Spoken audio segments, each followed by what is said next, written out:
जनपद वाराणसी में एसएसपी ग्रामीण अमित वर्मा ने ब्लाइंड मर्डर का किया सफल अनावरण। गिरफ्तार करने वाली टीम को एसपी ने किया पुरस्कृत। लड़की ही निकली पिता की हत्या की मुख्य साजिशकर्ता, 2 हत्यारे गिरफ्तार। बेटी के प्रेम में रोड़ा बने पिता को बेटी ने अपने आशिक से करवाई हत्या। आपको बता दें कि करनादाढ़ी मोहनसराय ओवरब्रिज थाना रोहनिया पर राजेश कुमार जायसवाल की गोली मारकर सनसनीखेज हत्या कार्नर का आज पुलिस अधीक्षक ग्रामीण अमित कुमार ने पुलिस लाइन में सफल अनावरण किया, जिसमें गोली मारने वाले 2 अभियुक्त और साजिश में शामिल पुत्री को रोहनिया पुलिस ने गिरफ्तार किया। सनसनीखेज हत्याकांड में Rohania police crime branch surveillance के माध्यम से इस सनसनी हत्याकांड का महज 2 दिन में खुलासा किया। गिरफ्तार किया गया अभियुक्त जावेद अहमद निवासी तमाचाबाद मिर्जा मुराद, आकिब अंसारी थाना मिर्जा मुराद व मृतक की पुत्री शामिल रहे। गिरफ्तार किए गए अभियुक्त के पास से 1 अदद 32 बोर पिस्टल, 2 मैगजीन व 2 कारतूस तथा घटना में प्रयुक्त मोटरसाइकिल सुपर स्प्लेंडर बरामद हुआ। गिरफ्तार करने वाली टीम में अवन चतुर्वेदी प्रभारी निरीक्षक, भारतीय उप निरीक्षक अरुण प्रताप सिंह, सर्विलांस प्रभारी व टीम शामिल रही। देखिए 29 तारीख की शाम को लगभग 7:30 बजे राजेश जायसवाल, जो कि मिर्जा मुराद थाने के तमाचाबाद गांव के रहने वाले थे, वो अपनी सास को हेरिटेज अस्पताल में खाना, उनके साथ बीमार थी, उनको खाना देने के लिए घर से जा रहे थे।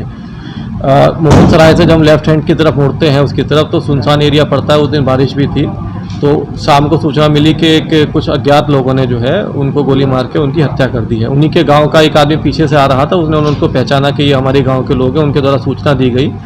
तो फिर उनके घर वालों को सूचना दी गई, तो प्रथम उसमें उनके घर वालों ने जो है ये शंका जताई थी कि उनके ही परिवार में जो है ज़मीनी एक विवाद चल रहा है उनके बड़े भाई से। तो उन्होंने शंका जताई कि संभवतः ये हो सकता है कि उन्होंने ज़मीन के विवाद में ये काम करा दिया हो। लेकिन पुलिस को कुछ और इसमें उसी रात में इम्पॉर्टेंट क्लूज मिल गए थे कि कुछ और भी मामला इसमें हो सकता है, तो हम लोग लगातार उसके तहकीकात में लगे हुए थे। अंत में देखिए मामला निकल के ये आया है कि जो श्री राजेश जायसवाल जी की ही एक छोटी पुत्री हैं, उनका ही अपने गांव के एक लड़के से प्रेम संपर्क था।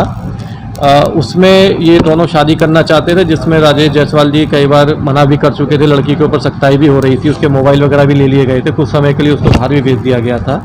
लड़के के घर वालों ने भी सख्ताई की थी। तो उसमें ये था कि उनको लगता था लड़की को कि ये शादी में हम लोगों के बीच में अड़चन है। उसी में ही इन लोगों ने जो है प्रेरित होकर जो है उस लड़के को जो है मोटिवेट किया कि भाई या तो हम यहाँ से भाग चलते हैं, वरना जो है जब तक फिर मेरे पिता रहेंगे तब तक हम लोग शादी नहीं कर पाएंगे। तो इसी में ही जब ये उस 29 तारीख को 7 बजे लगभग अपने घर से निकले थे, तो उस लड़की ने इनको सूचना दी मोबाइल से कि पिता मेरे घर निकल चुके हैं, आज इस काम को आप लोग अंजाम दे दीजिए।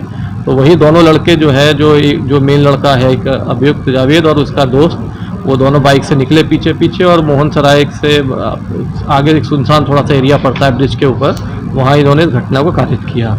घटना से पहले भी जो है उसके इन लोगों की जो है वो कॉल्स आपस में जब इन्होंने रैकी करने के लिए कॉल का प्रयोग किया है, तथा बाद में भी जब ये घटना हो गई है उसके बाद भी इनका कॉल्स का जो है आपस में आदान प्रदान है, SMS का भी आदान प्रदान है। और उसके बाद इन्होंने दोबारा अपना ये घटना करके अपने गांव में ही जाके आराम से अपने घर में छिप गए, क्योंकि किसी को शक नहीं था। और वहीं जो है इन्होंने अपने घर में ही जो है उसको अपना जो घटना में जो पिस्टल जो उपयोग में लाई गई थी उसको भी छिपा दिया। तो ये सारी चीज़ें पुलिस ने तहकीकात की, तो ये सारी चीज़ें धीरे धीरे निकल के कड़ी से कड़ी जुड़ती गई। इन लोगों को भी जब पूछताछ की गई तो इन लोगों को अभी जो है ये इसमें इन्होंने सारी चीज़ें बताई हैं।